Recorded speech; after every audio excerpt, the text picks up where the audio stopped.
Il est temps de résoudre la question ou le problème du conflit du Sahara occidental qui dure depuis plus de 50 ans. Le mot a été officiellement lâché par l'un des plus hauts responsables américains, à savoir le secrétaire d'État adjoint, M. Christopher Landau. Les États-Unis d'Amérique veulent en finir définitivement avec ce conflit du Sahara occidental. La priorité aujourd'hui, les États-Unis d'Amérique vont évaluer où ils vont déterminer la profondeur et l'utilité et l'efficacité de leur relation avec l'Algérie à travers le prisme de la question du Sahara occidental. Il faut résoudre ce problème. Ça dure depuis très longtemps, il faut le résoudre. L'Amérique, Washington, reconnaît la souveraineté marocaine sur le territoire du Sahara occidental. Et elle considère comme le plan d'autonomie marocain comme la seule base crédible et réaliste d'une solution politique durable. Pourquoi les Américains soutiennent le Maroc et soutiennent pas l'Algérie? Les Américains pensent qu'il faut régler le problème du Sahara occidental pour atteindre et pour garantir d'abord la stabilité régionale et la sécurité d'une région qui est stratégique pour eux. Une résolution sous souveraineté marocaine,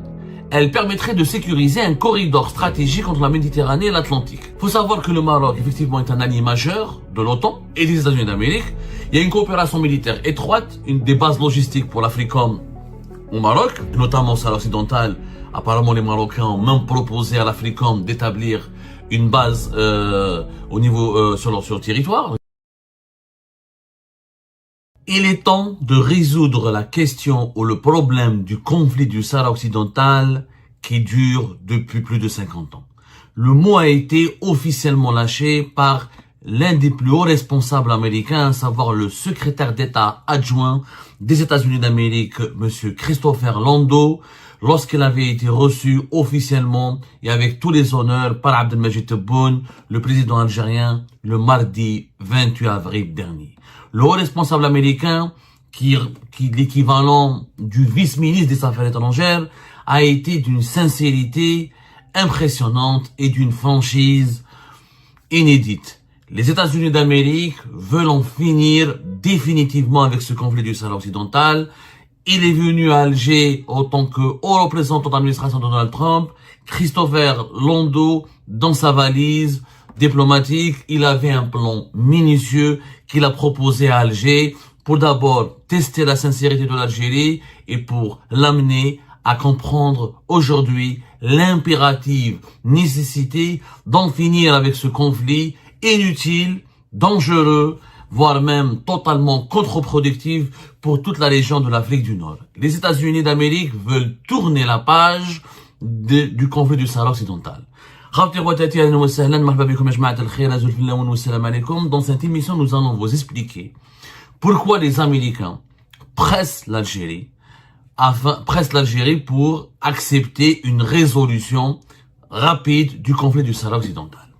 Alors, le secrétaire d'État adjoint des États-Unis d'Amérique, c'est le collaborateur de Marco Rubio, qui est l'équivalent du chef de la diplomatie américaine, c'est son adjoint direct, est venu à Alger pendant 2 jours, du 27 au 28 avril 2026. Cette visite a été largement médiatisée, d'autant plus que Christopher Landau a été tombé sous le charme d'Alger et la presse algérienne, publique comme privée, n'avait pas hésité ou n'a pas lésiné pour reproduire massivement et pour répercuter les jolis mots, les impressions positives et les déclarations élogieuses de Christopher Landau sur l'Algérie. C'est vrai que Christopher Landau a été subjugué par la beauté de l'Algérie. Il a fait des déclarations extrêmement encourageantes. Il a dit par exemple que l'Algérie a un potentiel incroyable pour le tourisme et j'ai hâte de revenir un jour pour explorer ce pays fascinant. Très bien. Mais au-delà de ces déclarations d'amour, la presse algérienne, les autorités algériennes ont tout fait pour empêcher l'opinion publique algérienne d'accéder à la vérité de cette visite qui était axée essentiellement autour du problème du Sahara occidental. D'ailleurs, le 28 avril dernier, à la fin de son entretien, un long entretien qu'il a avec Abdelmadjid Tebboune, une audience qui lui a été accordée par Abdelmadjid Tebboune, Christopher Landau n'est pas venu tout seul, il est venu avec le commandant du commandement militaire américain pour l'Afrique, le général d'armée Dagwin Anderson, et d'une délégation américaine importante. Cela prouve que les États-Unis d'Amérique sont venus parler honnêtement et directement avec les autorités algériennes, et la composition de cette délégation, elle démontre que les États-Unis d'Amérique non seulement respectent l'Algérie, mais ils tiennent absolument à ce que les discussions ne soient pas des discussions superficielles, juste amicales. Il faut absolument avancer. Les États-Unis d'Amérique ont un agenda, et cet agenda, ils l'ont expliqué aux autorités algériennes. Et la visite de la délégation de très haut rang qui a été dépêchée par l'administration Trump à Alger le 27 et 28 avril dernier est un message clair pour l'Algérie. Maintenant, nous allons discuter sérieusement, nous allons nous mettre autour d'une table et nous allons trouver une solution à ce problème du Sahara occidental. Bien sûr, dans sa déclaration, à la fin de cette audience, il y a eu les habituels remerciements et les salam alek diplomatiques. Nous avons été très honorés par l'accueil qui nous a été réservé par le président Majid Tebboune et nous sommes très heureux d'être ici en Algérie. C'est notre première visite dans ce pays. Nous avons été impressionnés par l'accueil chaleureux et la beauté de votre pays. Les États-Unis d'Amérique n'oublient jamais que l'Algérie a été parmi les premiers pays au monde à établir des relations diplomatiques avec notre pays. D'autant plus que les États-Unis d'Amérique vont célébrer cette année le 250e anniversaire de leur indépendance. Mais dans tout ce charabia diplomatique, dans ce discours diplomatique de bienséance et d'élégance et d'amabilité, il y a une phrase clé. Et je peux vous l'assurer, j'ai pu le confirmer auprès de nos sources, la teneur des discussions entre Christopher Londo et le patron de l'Africom avec Abdelmajid Tebboune a tourné autour du conflit du Sahara occidental. À la fin de l'audience, Christopher Londo était très clair. Il a dit les États-Unis d'Amérique sont attachés à un dialogue permanent avec l'Algérie dans le domaine de la coopération dans le secteur sécuritaire et la nécessité de travailler ensemble pour faire face aux défis dans la région du Sahel, tout en œuvrant à la résolution de la question du Sahara occidental après plus de 50 ans. Œuvrer pour la résolution. Le mot est lâché.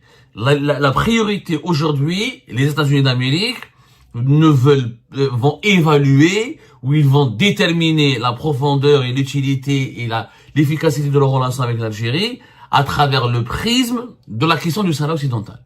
Il faut résoudre ce problème. Ça dure depuis très longtemps, il faut le résoudre. Du côté des Algériens et des Algériens, personne n'a envie de leur expliquer pourquoi les Américains veulent régler ce problème. Certains pensent que les Américains veulent juste faire plaisir aux Marocains. C'est-à-dire que certains pensent que la puissance américaine veut faire plaisir à Mohamed VI, ou là au Makhzen marocain, ou là au gouvernement marocain, ou là aux dirigeants marocains. Les États-Unis d'Amérique ne cherchent pas à résoudre le problème à tout prix, le problème du Sahara occidental, par idéologie ou par caprice. Les États-Unis d'Amérique ne sont pas là pour faire plaisir aux Marocains ou pour faire plaisir aux Algériens. Ils sont là parce qu'ils ont des intérêts. Et donc, durant cette visite, on va l'expliquer dans la prochaine émission, parce que là, on va vous donner un certain nombre d'informations et d'éléments qui vous aideront à mieux comprendre la position américaine dans ce dossier. Les États-Unis d'Amérique ils parlent au Maroc et à l'Algérie, d'abord sur le même pied d'égalité, et ils expliquent à leurs deux partenaires l'importance de leur intérêt stratégique et comment ils voient le rapport gagnant-gagnant dans la réalisation de leurs intérêts stratégiques. La position des États-Unis d'Amérique est certes claire depuis décembre 2020. L'Amérique, Washington, reconnaît la souveraineté marocaine sur le territoire du Sahara occidental. Et elle considère comme le plan d'autonomie marocain comme la seule base crédible et réaliste d'une solution politique durable.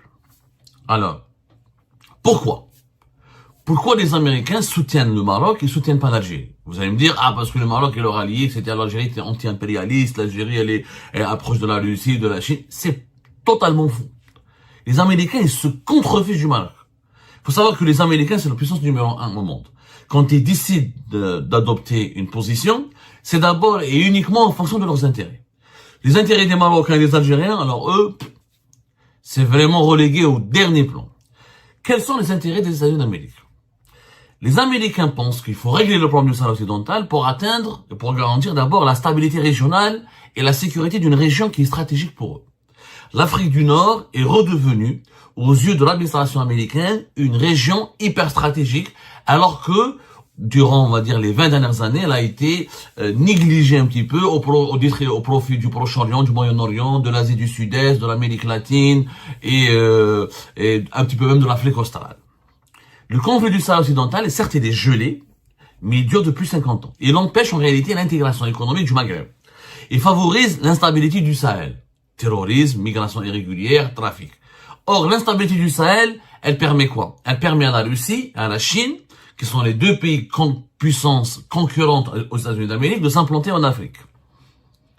Et si les États-Unis d'Amérique laissent faire la Chine et la Russie et laissent une partie importante de l'Afrique du Nord se retrouver dominée par la Russie et la Chine, c'est l'influence américaine et c'est la puissance américaine qui va reculer dangereusement et la Chine et la Russie vont se renforcer et ils pourront donc détrôner l'Amérique à la tête de l'ordre mondial. C'est ça il faut comprendre la mentalité, la réflexion américaine. Pour l'administration américaine, notamment l'administration Trump, une résolution sous souveraineté marocaine, elle permettrait de sécuriser un corridor stratégique entre la Méditerranée et l'Atlantique et de renforcer la coopération antiterroriste et de réduire l'influence des groupes djihadistes. Les Américains, ils soutiennent le Maroc parce qu'ils pensent que le plan marocain, c'est celui qui garantit la stabilité. C'est simple.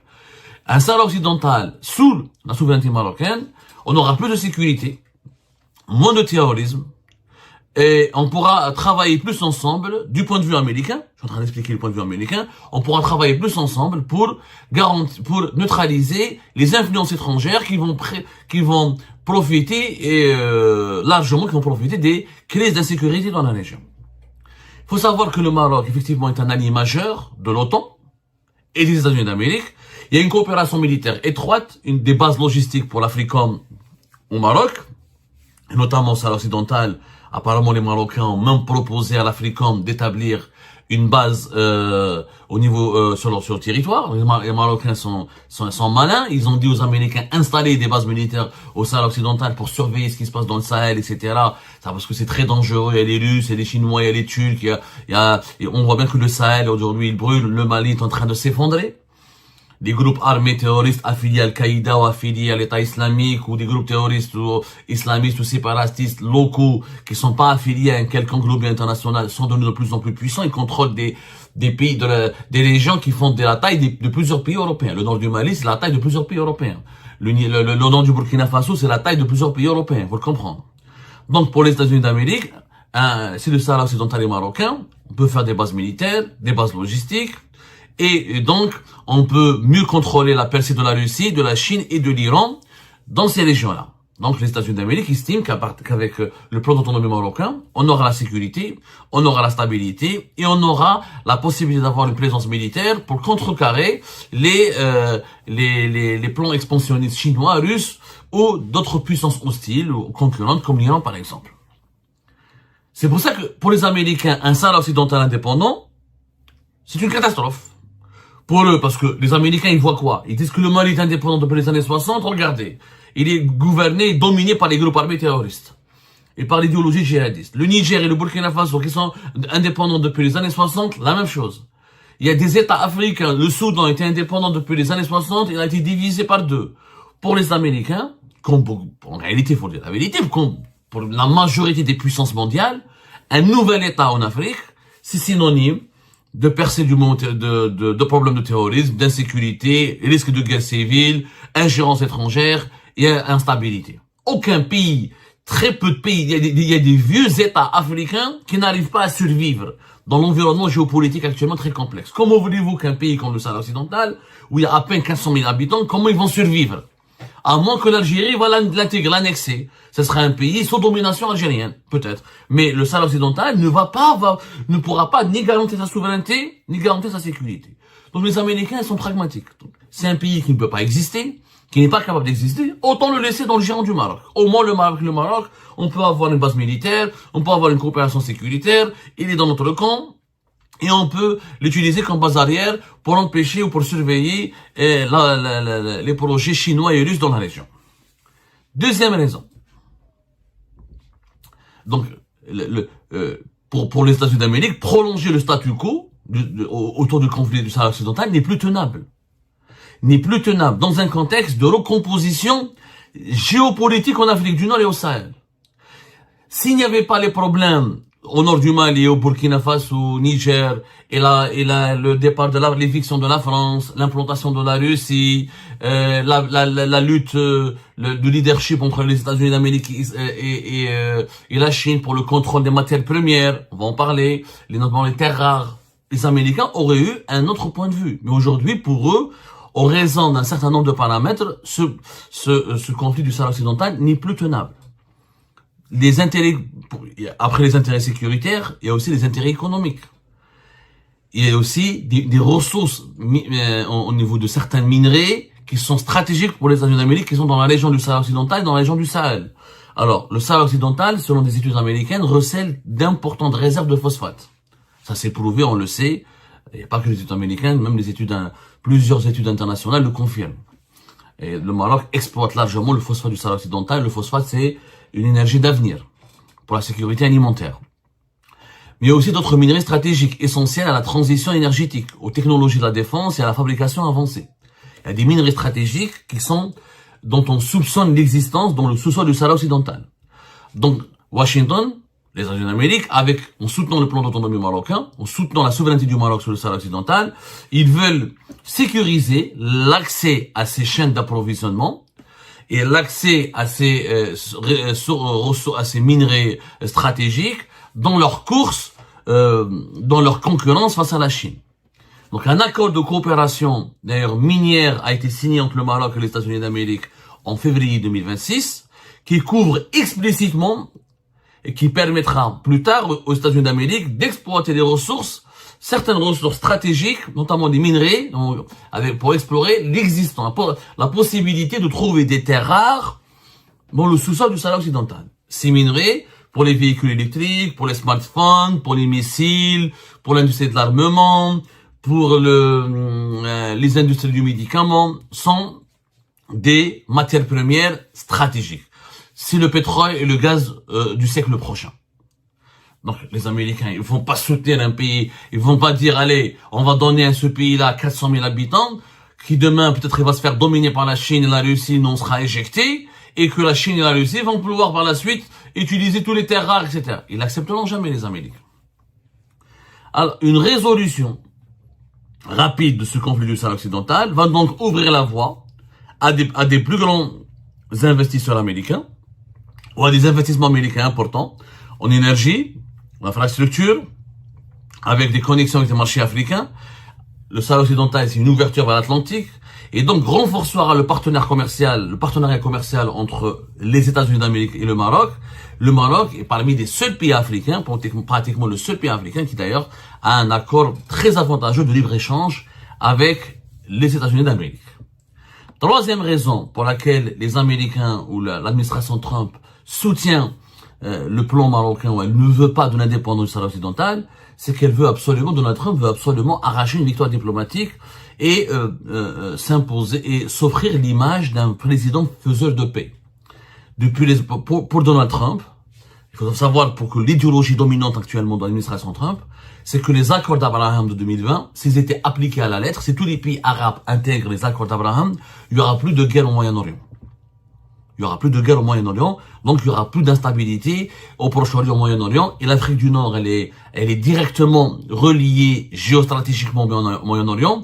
La paix au Moyen-Orient, au Proche-Orient, signifiera la paix au Maghreb et en Afrique du Nord.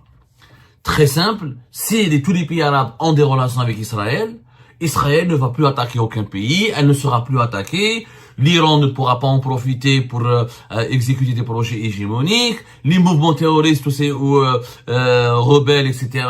vont être asséchés, et la région sera dans la paix. Ça, c'est l'idéologie américaine. L'idéologie américaine est arrivée à une conviction. La paix dans la région de l'Afrique du Nord et du Moyen-Orient passe par une normalisation de tous les pays avec Israël. Les pays arabes qui normalisent leurs relations avec Israël auront énormément d'avantages avec les Américains. Tous les pays qui vont normaliser leurs relations avec Israël seront soutenus, bénéficieront de financement, d'investissement, d'une protection, d'un appui américain stratégique. Parce que pour les États-Unis d'Amérique, la paix au Moyen-Orient garantira aussi la préservation de leurs intérêts.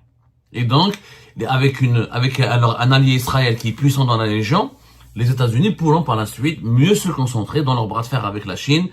Parce que le véritable enjeu mondial en ce moment, c'est que les États-Unis d'Amérique ne veulent pas détrôner. Ils veulent rester la première puissance mondiale. Alors que la Chine est en train de les courser et elle veut les renverser. Et ça, c'est très important à comprendre. Et donc, un Sahara occidental marocain rentre dans le cadre de cette grande stratégie américaine qui permet d'avoir un espace pacifié, entièrement avec des relations diplomatiques entièrement normalisées avec Israël, et donc un espace géopolitique acquis à la cause diplomatique américaine. La quatrième et la dernière raison, c'est que les Américains veulent contrebalancer leurs rivaux et aussi changer le multilatéralisme de la communauté internationale. Jusque-là, il y avait un ordre mondial multilatéral. C'est-à-dire que il y a le Conseil de sécurité, l'ONU, l'Assemblée générale des Nations unies, les pays émergents avaient la voix au chapitre, et les décisions de la communauté internationale étaient prises dans un cadre consensuel. Ce cadre consensuel, les États-Unis d'Amérique n'en veulent plus. En réalité, les États-Unis d'Amérique veulent rationaliser les missions de maintien de la paix de l'ONU, comme par exemple la mission du MINURSO, qui est présente au Sahara occidental depuis 1991, pour les rendre plus efficaces et moins coûteuses, et surtout, en finir avec le cadre de réflexion traditionnel de la communauté internationale, qui considère par exemple que le Sahara occidental est un dossier colonial, périphérique. Au contraire, pour les Américains, le Sahara occidental doit devenir un levier pour stabiliser le Maghreb, pour sécuriser les ressources stratégiques et pour contrer les adversaires comme la Chine et la Russie et pour marquer des points diplomatiques rapides. En réalité, l'administration Trump ne veut plus de l'ordre mondial tel qu'il a été conçu après la Deuxième Guerre mondiale. Les États-Unis d'Amérique, qui sont très bousculés par la puissance chinoise, et par la volonté de la Chine de créer un camp anti-américain en essayant de rallier la Russie, le Brésil, les pays des BRICS, etc. Les États-Unis d'Amérique ripostent en disant OK, on change les règles du jeu. Maintenant, il n'y a plus de multilatéralisme. Maintenant, c'est nous qui décidons. Nous sommes la puissance numéro 1. On est le gendarme du monde. On va jouer notre rôle du gendarme du monde. Et le gendarme du monde, qu'est-ce qu'il fait? C'est lui qui garantit la sécurité dans le village qui est la planète. Dès qu'il y a un incendie, un problème d'insécurité, il intervient. Et si le gendarme du monde exécute bien son travail, il sera respecté, il va être craint, et son autorité ne sera plus contestée. Donc, c'est une manière pour les États-Unis d'Amérique de préserver leur leadership mondial et de neutraliser encore une fois les puissances rivales, notamment la Chine. Donc, les Algériennes et les Algériens doivent comprendre en réalité que le soutien américain au plan d'autonomie marocain ou à la souveraineté du Maroc sur le Sahara occidental n'est pas du tout une croisade contre l'Algérie. C'est pas une croisade, c'est pas un plan anti-Algérie pour déstabiliser l'Algérie, pour nuire à l'Algérie, pour porter préjudice à l'Algérie. C'est complètement faux. Les États-Unis d'Amérique, ils ont une autre approche. C'est la fameuse approche transactionnelle. C'est-à-dire, je te propose un deal, tu marches avec moi, je te donne une contrepartie. Et les États-Unis d'Amérique ont proposé des deals à l'Algérie. On le verra plus tard, parce que l'Algérie, dans une prochaine émission, on va vous expliquer qu'est-ce qu'elle va gagner si elle accepte le plan américain pour le Sahara occidental. La visite de Christopher Landau, donc à Alger, à cette fin du mois d'avril, durant la période de cette fin du mois d'avril, s'inscrit exactement donc dans cette logique-là américaine, proposition de deal, des pressions, du lobbying pour transformer un conflit gelé depuis 50 ans en une opportunité stratégique. Les États-Unis d'Amérique font preuve de pragmatisme. Ils sont pas là pour emmerder l'Algérie pour faire plaisir au Maroc. Ça n'a absolument rien à voir. Les Américains, ils se contrefichent royalement de l'Algérie et du Maroc. Ils cherchent leurs intérêts. Comme on l'a expliqué, les quatre intérêts sécuritaires, diplomatiques, économiques. Les Américains, ils ont une feuille de route. Un Sahara occidental indépendant ne fait pas leur affaire. Ça va aggraver leurs problèmes et ça va avantager leurs adversaires directs qui sont la Chine et la Russie, notamment la Chine. Pour les Américains, un Sahara marocain, dans un Maghreb pacifié, dans un Maghreb mieux intégrés économiquement et politiquement, c'est la solution idéale pour leur business, pour leurs intérêts politiques et diplomatiques et pour leur rayonnement sécuritaire et militaire à travers la planète. Il faut vraiment que les Algériens le comprennent. Les Américains sont pas pro-marocains parce qu'ils aiment le Maroc. Ils sont juste pragmatiques. Un Sahara occidental indépendant est tout simplement une contradiction totale avec leur vision du monde actuellement et avec leurs intérêts. Peut-être que si les dirigeants algériens comprennent le pragmatisme américain, s'ils peuvent s'adapter ou s'ils s'adaptent au pragmatisme américain, là je pense que l'Algérie pourra tirer énormément profit de cette situation et on expliquera cette configuration dans la prochaine émission.